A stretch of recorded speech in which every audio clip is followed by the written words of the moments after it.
안녕하십니까. 거꾸로 투자하는 쇼킹 부동산입니다. 연말에 발표되는 중요한 정책 변화 두 가지가 있습니다. 이제 여러분들도 다 아시죠? 첫 번째는 가계부채 감축 방안이고요. 두 번째는 공시가격 현실화 방안입니다. 이 정말로 중요한 두 가지의 윤곽이 드러났습니다. 영상 시청 전에 좋아요, 구독, 알람 설정은 필수고요. 오늘 내용 끝까지 들어주시는 것을 추천드립니다. 자, 먼저 가계부채 감축 방안 11월 8일 날 금융위원회가 관계부처 합동회의를 진행하고 나서 보도자료를 발표했죠. 여기서 두 가지 방안이 나왔습니다. 첫 번째는 DSR 적용 예외 대출을 축소하겠다. 두 번째는 스트레스 DSR 도입이었습니다. 굉장히 중요한 내용입니다. DSR 적용 예외 대출의 축소 방안이 나왔습니다. 현재 DSR 미적용 대출 상품은요, 전세자금 대출과 중도금 대출, 이주비 대출, 정책 모기지 대출 등이 여기에 포함이 됩니다. 그래서 이런 대출들을 받을 때 소득이 솔직히 많지 않아도 웬만하면 대출이 거절되는 사례는 거의 없어요. 근데 어떤 대출이 DSR 미적용에서 제외가 될까? 현재 유력하게 검토가 되고 있는 게 전세대출 이자라고 합니다. 금융위원회와 금융감독원은 전세대출 이자분은 DSR 계산에 포함하는 방안을 고려 중이라고 합니다.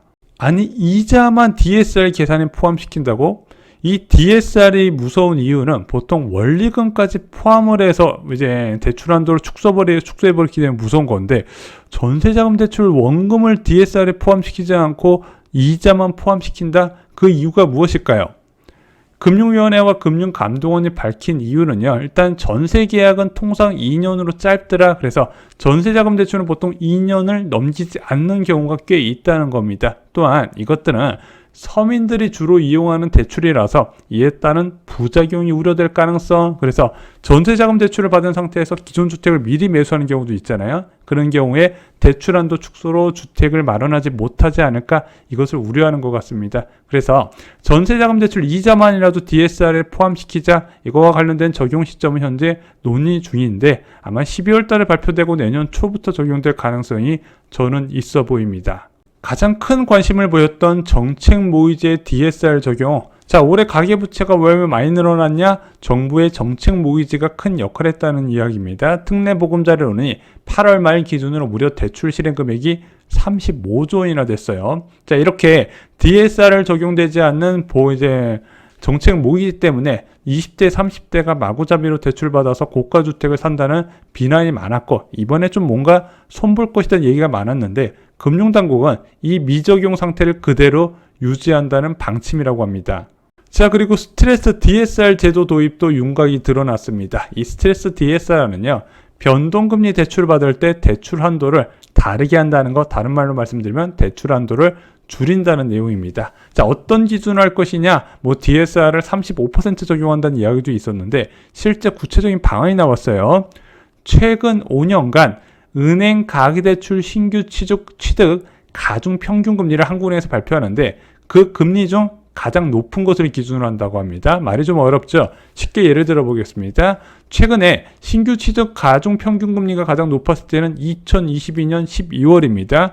5.64%였어요. 자, 근데 앞으로 금리가 낮아져서 예를 들어 2026년 12월에 금리가 3.0%까지 낮아진다 생각해 보겠습니다. 그럼 이자가 낮아지면 대출 한도가 올라가잖아요. 그런데 이 변동금리 스트레스 DSR 제도에서는 5년 이내에 가장 높은 신규 취득 가중 평균 금리를 적용하다 보니까 2022년 12월에 5.64%를 기준으로 해서 대출 한도가 생성이 된다고 합니다. 그래서 저금리 상황에서 많은 대출 한도를 이용해서 대출 수요가 늘어나는 것을 막겠다는 거예요.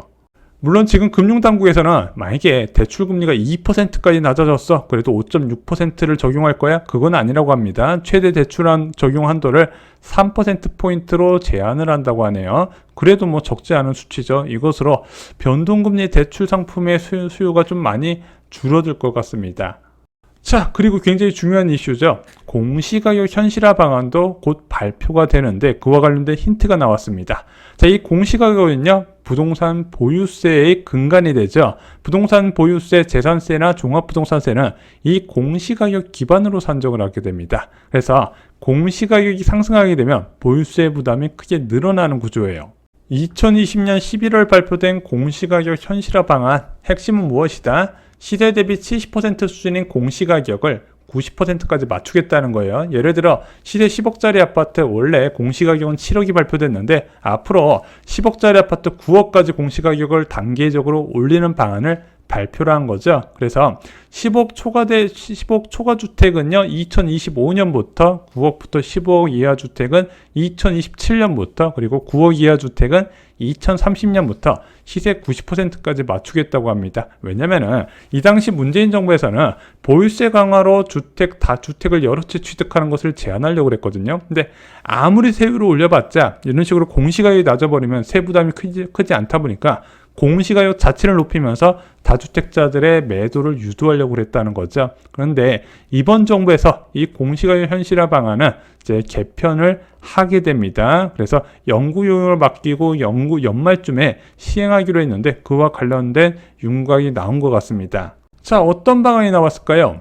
기사 볼게요. 정부 공시가 현실화율도 낮춘다. 자, 현실화율을 아까 90% 목표로 추진한다 말씀드렸죠. 시세 대비. 근데 그것을 80% 수준으로 낮춘다고 합니다. 그래서 10억 주택 8억까지 공시가격이 나올 수 있도록 조정을 한다는 건데 이 달성 기간도 원래 2030년까지 차등 적용인데 이것을 2040년까지 아주 점진적으로 올리는 방안이 나왔습니다. 자, 그러면 현재 이미 공시가격 현실화율이 거의 80% 가까이 된 단지들이 꽤 많이 있거든요. 그리고 이제 올라갈 단지들도 2040년까지 굉장히 17년 동안 단계적으로 진행되다 보면 거의 체감하기 힘들 것으로 보여집니다.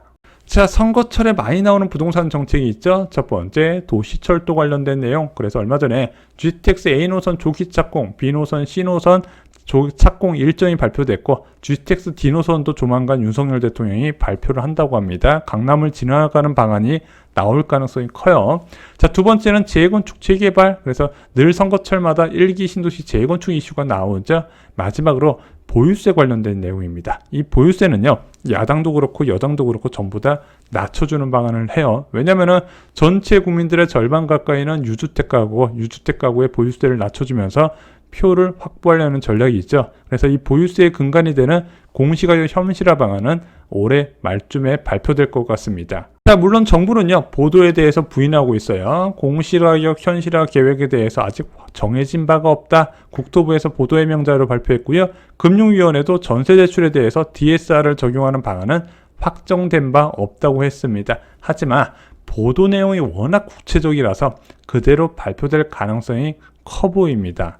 자, 만약 이 두 가지가 이대로 시행된다면요, 저는 이렇게 생각합니다. 먼저 금융당국의 가계부채 억제 방안은요, 큰 효과가 없을 겁니다. 정책 모의지의 DSR과 전세자금 대출의 DSR을 적용하는 게 가계부채에 큰 역할을 할 것으로 봐야되는데 실제 그것이 적용되지 않는다는 거죠. 그리고 전세자금 대출에 이자만 적용한다는 건 솔직히 하는 신용만 한다고 보여져요. 두 번째, 공시가격 현실화 방안도요, 이것이 다주택자의 매도 물량 증가에는 영향이 전혀 없을 것으로 보여집니다. 오히려 장기적으로 보유세가 올라갈 거란 기대감이 있었는데 그것을 꺾는 대책이 나온다는 거죠.